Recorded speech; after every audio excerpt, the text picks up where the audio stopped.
लेकिन अगर हम रमजान के महीने में रोजा रख करके भी झूठ बोल रहे हैं, रमजान के महीने में रोजा रख करके भी हम गीबत कर रहे हैं, चुगली कर रहे हैं, लोगों की इज्जत और आबरू पर हमला कर रहे हैं, तो माफ कीजिए, हमें और आपको भूखे प्यासे रहने का कोई मतलब नहीं।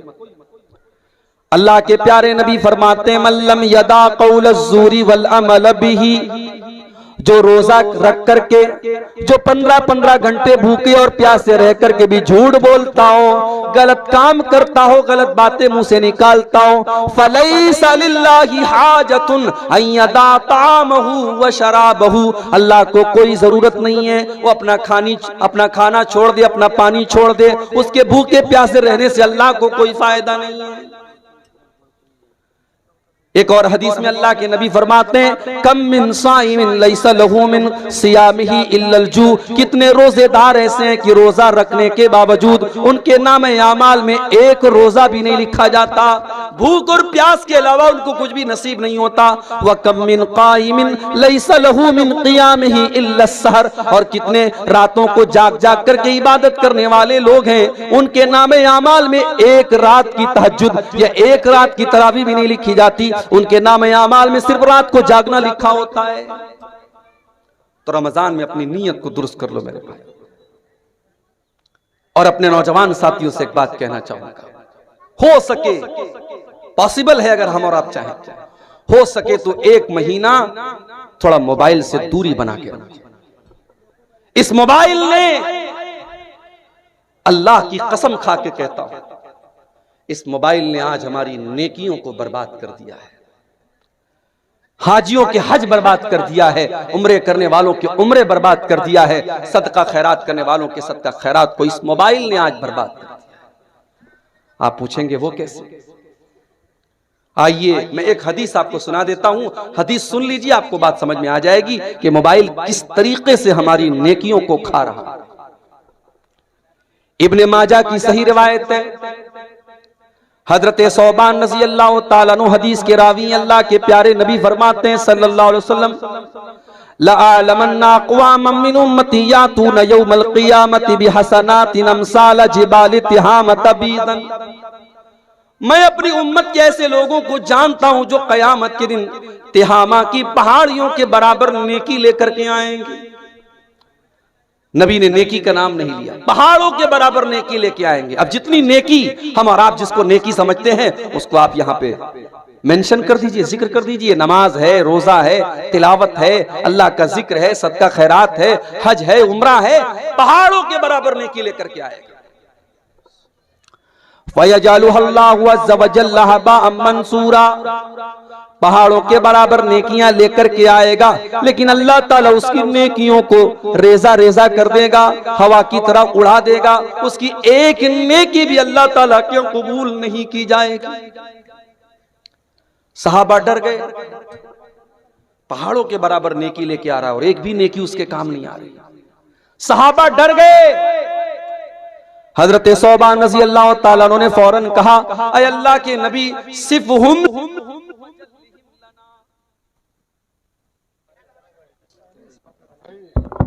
सिफ़हुम लना वजल्लिहिम लना, अय अल्लाह प्यारे नबी। क्या बात है, माइक कुछ गड़बड़ हो रहा है क्या? सिफ़हुम लना वजल्लिहिम लना, अय अल्लाह के नबी, उन बदनसीबों के बारे में आप खुल करके बता दीजिए।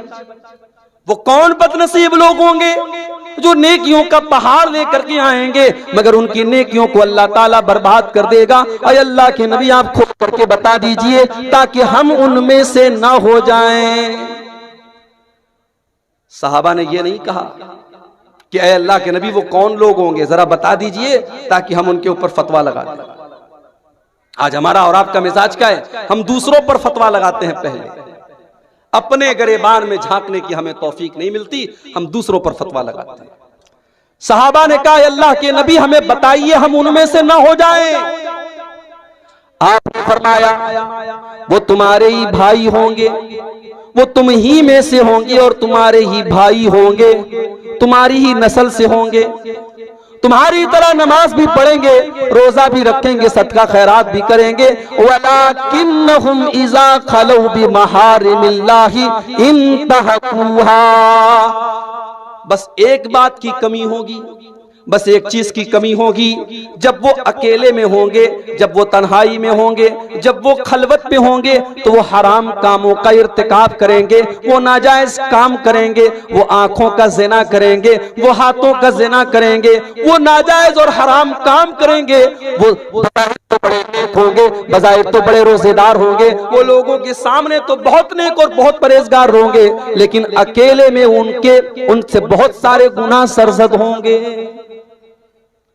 आज मोबाइल ने उसी मकाम पर हमको लाके खड़ा कर दिया है मेरे भाई।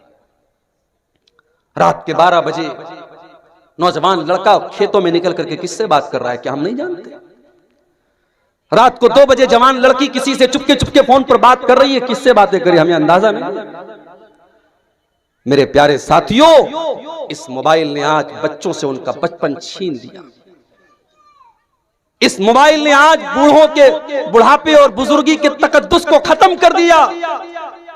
इस मोबाइल ने आज वो हालात पैदा कर दिए कि मस्जिद के अंदर नमाज हो रही है, इमाम साहब कुरान की तिलावत कर रहे हैं और मोबाइल की रिंग बज रही है, गाना बज रहा है। कभी किसी ने तसव्वुर नहीं किया था कि मस्जिद के अंदर गाना बजेगा। इस मोबाइल ने वो हालात भी लाके पैदा कर दिए।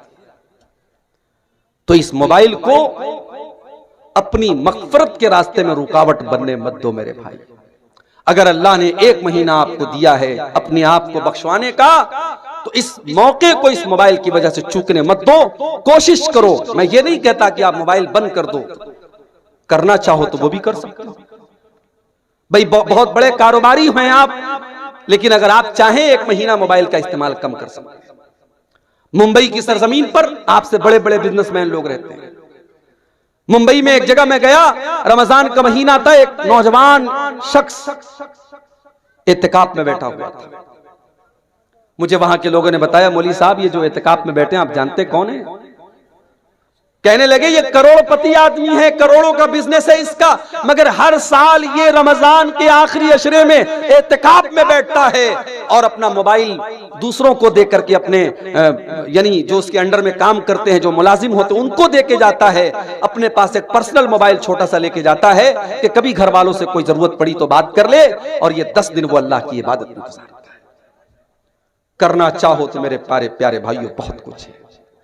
रमजान का महीना अल्लाह की तरफ से एक तोहफा है बख्शवाने के लिए, और बड़े बदनसीब हैं वो लोग जो इस तोहफे की कदर न करें। अल्लाह के नबी मिंबर के ऊपर चढ़ रहे हैं, पहली सीढ़ी पर आपने कदम रखा, फरमाया आमीन। दूसरी सीढ़ी पर कदम रखा, फरमाया आमीन। तीसरी सीढ़ी पर कदम रखा, फरमाया आमीन। सही तरगीब व तरहीब की रिवायत है, आपने मिंबर की 3 सीढ़ियों पर कदम रख करके आमीन कहा। साहबा को बड़ी हैरत हुई, अरे अल्लाह के नबी क्या बात है, आपने बार बार आज आमीन क्यों कहा? आपने फरमाया, जब मैंने मिंबर की पहली सीढ़ी पर कदम रखा, जिब्रील अमीन ने बद्दुआ की, रगीमा अनफु रजुलिन अदरक रमजान फलम युगफर लहू। उस इंसान के लिए बर्बादी हो जिसने रमजान का महीना तो पाया मगर अपनी बख्शिश न करवा सका। रमजान का महीना मिला और उसकी बख्शिश ना हो सकी, बर्बादी हो उस इंसान के लिए। जिब्रील ने बद्दुआ की, मैंने आमीन कहा। दूसरी सीढ़ी पर कदम रखा, जिब्रील अमीन ने बद्दुआ की, रगीमा अनफु रजुलिन अदरक इंदहुल किबरा वालिदाहु। उसके वालिदैन बुढ़ापे को पहुंच गए, उसने अपने माँ बाप को बुढ़ापे की हालत में पाया, फलम युगफर लहू, और अपनी बख्शिश न करवा सका। माँ बाप उसको बुढ़ापे में मिले, उनकी खिदमत करके अपने आप को जन्नत का हकदार न कर सका, उस बदनसीब इंसान के लिए बर्बादी हो। जिब्रील ने बद्दुआ की और प्यारे नबी ने आमीन कही। और मिंबर की तीसरी सीढ़ी पर जब आपने कदम रखा, कहा कि जिब्रील ने बद्दुआ की, रगीमा अनफु रजुलिन ज़ुकिरतु इंदहु फलम युसल्ली अलैया। बर्बादी हो उस इंसान के लिए जिसके सामने उसके प्यारे नबी जनाब मुहम्मदुर रसूलुल्लाह सल्लल्लाहु अलैहि वसल्लम का नाम लिया गया और उसने दरूद नहीं पढ़ा, कम से कम सल्लल्लाहु अलैहि वसल्लम तक उसने नहीं पढ़ा, उसके लिए भी आपने बर्बादी की बद्दुआ की। आपके गांव में जब मैं आया, मैंने ईदगाह की नजर आई, मैंने लोगों से पूछा, माशाअल्लाह बड़ी अच्छी ईदगाह है। लोगों ने बताया ईदगाह तो बहुत अच्छी है मौली साहब, लेकिन हमारे यहाँ औरतों के लिए अरेंजमेंट नहीं है। मौली साहब मस्जिद बड़ी शानदार है, 3 मंजिल की मस्जिद है हमारे यहाँ, मगर जुमा की नमाज में औरतों के लिए हमारे पास कोई इंतजाम नहीं है। अल्लाह के यहां जवाब देने के लिए तैयार रहना मेरे भाई। अल्लाह पूछेगा कि मेरे बंदो, तुम्हारे घर की औरतों को बिगाड़ने के लिए जिस दौर में टीवी के सीरियल मौजूद थे, यूट्यूब के वीडियो मौजूद थे, इंस्टाग्राम मौजूद था, व्हाट्सएप मौजूद था, फेसबुक मौजूद था, तुमने अपने घर की औरतों की इस्लाह करने के लिए क्या रास्ता अपनाया? आप कहेंगे अल्लाह ताला हमने साल में एक बार जलसा करा दिया। जब आपके घर की औरतों को दीन से दूर करने वाली चीजें 24 घंटे पेश की जा रही हैं, तो साल का एक दिन का जलसा, एक रात का जलसा मेरे भाइयों काफी नहीं है, ये बात याद रखिए। जुमा की नमाज में आप औरतों का इंतजाम नहीं रखते। मैं अपने यूपी में बनारस में जाके कहूं तो लोग हैरत करेंगे कि क्या अहले हदीसों के यहां भी ऐसा हो रहा है, लेकिन आपके बिहार और बंगाल में हो रहा है। यानी मिजाज ही नहीं है साहब। मस्जिदें हैं, शानदार मस्जिदें हैं, गांव वाले करोड़ों के मालिक हैं, चाहे तो उसमें औरतों का इंतजाम कर सकते हैं, उनकी एंट्री अलग हो सकती है, उनका रास्ता अलग हो सकता है, चाहे तो सब कुछ हो सकता है, मगर हम चाहते ही नहीं। बंगाल के कितने इलाकों में गया, अहले हदीसों की मस्जिदों में 2-2 अजान हो रही है साहब जुमा के दिन। मैंने पूछा ऐसा क्यों हो रहा है? बोले मौलवी साहब एक जमाने से होता चला आया है। मैंने कहा तब हमें अपने आप को अहले हदीस नहीं कहना चाहिए, हमें अपने आप को अपने बाप दादा का मुकल्लिद कहना चाहिए। मुकल्लिद, अरे हमने अहले हदीसियत इसीलिए कबूल की है, हम किसी की तकलीद नहीं करते। जब हमने इमाम अबू हनीफा, इमाम मालिक, इमाम शाफई और इमाम अहमद इब्न हंबल जैसे बड़े बड़े इमामों की तकलीद नहीं की, तो अपने बाप दादा की तकलीद करेंगे हम? आज बंगाल के कितनी मस्जिदों में फर्ज नमाज के बाद मौलवी साहब हाथ उठा के दुआ कर रहे हैं, इज्तिमाई दुआ हो रही है, इमाम साहब दुआ कर रहे हैं, सारी पब्लिक आमीन कहे। क्यों हो रहा है मेरे भाई? ये तकलीदी जहन क्यों है आपके यहां? रमजान का महीना आ रहा है, कम से कम आप अपनी मस्जिदों में औरतों के लिए इंतजाम कराओ मेरे भाई। मैं आपकी गैरत को जगा रहा हूं। मेरे नौजवानों, अगर अपने कौम की औरतों को बचाना चाहते हो, अगर चाहते हो कि तुम्हारे गांव की लड़कियां और बहनें तुम्हारी कल आने वाले दिनों में जो हालात हैं मुर्तद न हो जाएं, तो अल्लाह के वास्ते अपनी बेटियों को ईमान सिखाओ, उनको इस्लाम सिखाओ, उनको कुरान और सुन्नत सिखाओ। और उसको सिखाने का सबसे सिंपल तरीका यह है कि कम से कम दुल्हन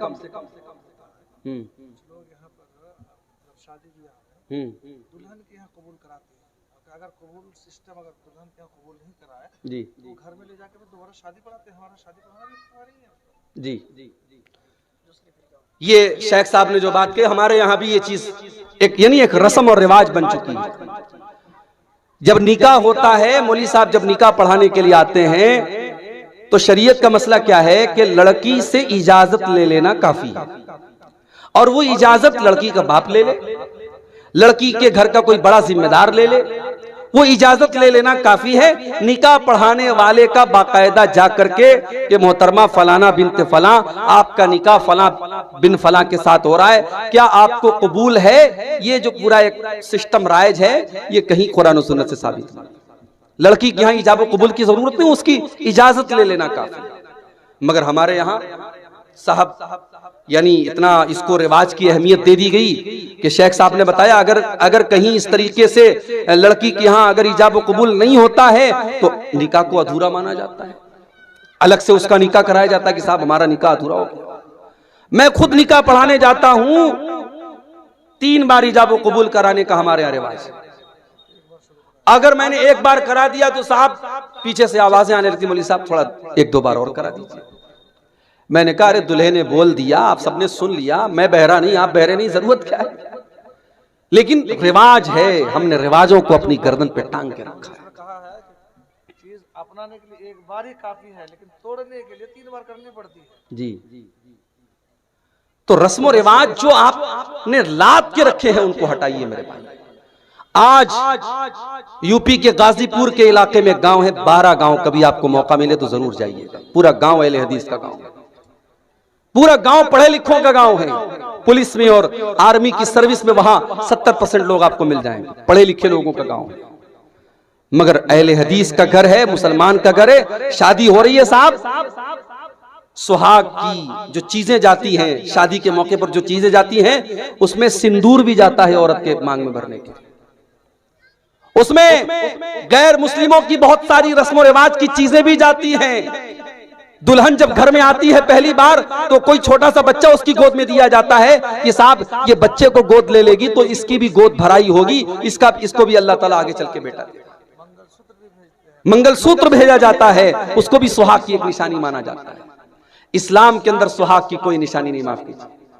शादीशुदा औरत के लिए उसके बदन में कोई निशानी नहीं है कि इस्लाम ने कहा कि हाँ ये शादीशुदा होने की औरत की अलामत है। हाँ, बस एक पहचान है, ये जो शादीशुदा औरत रहेगी वो अपने शौहर के लिए सजेगी संवरेगी, उसको उसके सजने संवरने का हुक्म दिया गया। बाकी ये मंगलसूत्र और ये सिंदूर, ये तमाम की तमाम मुशरिकाना चीजें हैं, गैर मुस्लिमों की रस्में हैं, इस्लाम का उससे कोई ताल्लुक नहीं।